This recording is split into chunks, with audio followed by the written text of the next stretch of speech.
xem vẫn chưa trả lời. Cuộc gọi nhớ vẫn còn chưa đáp hồi. Có lẽ mỗi người còn vẫn lo lắng cho riêng mình.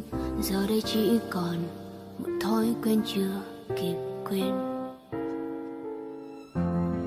Đã lâu lắm anh không đón đưa mỗi ngày,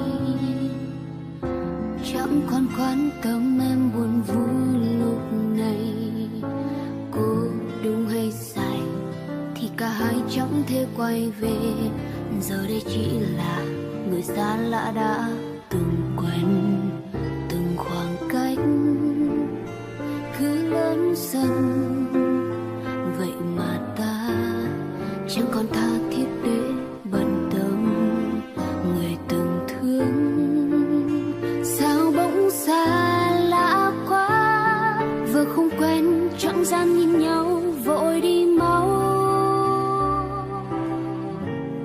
Một người từng thương nhiều thế rồi cùng hóa người dưng, chẳng còn gọi nhau bằng những cái tên mình đã từng.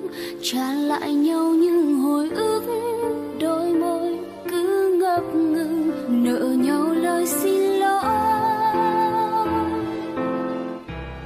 Một người từng thương nhiều thế rồi cùng hóa người dưng, chỉ là ngừng yêu mà sao lại đau lòng đến thế. Suốt một quãng đường đời tôi chỉ mượn một đoạn đường thôi.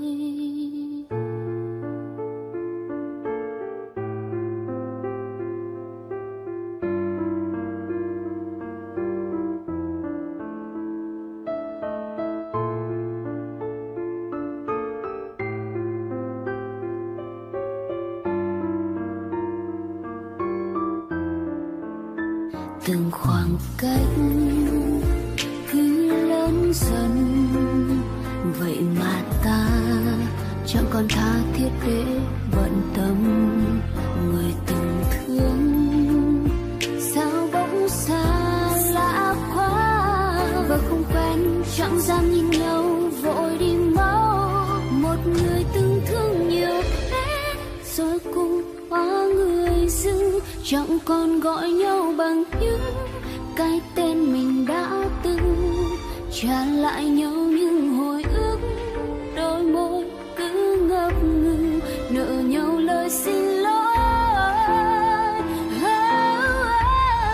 Một người từng thương nhiều thế rồi cùng hóa người dưng, chỉ là ngừng yêu mà sao lại đau lòng đến thế. Suốt một quãng đường đời tôi chỉ mượn một đoạn đường thôi. Một người từng thương nhiều thế rồi cùng hóa người dưng, chỉ là ngừng yêu mà sao lại đau lòng đến thế. Suốt một quãng đường đời tôi chỉ mượn một đoạn đường thôi.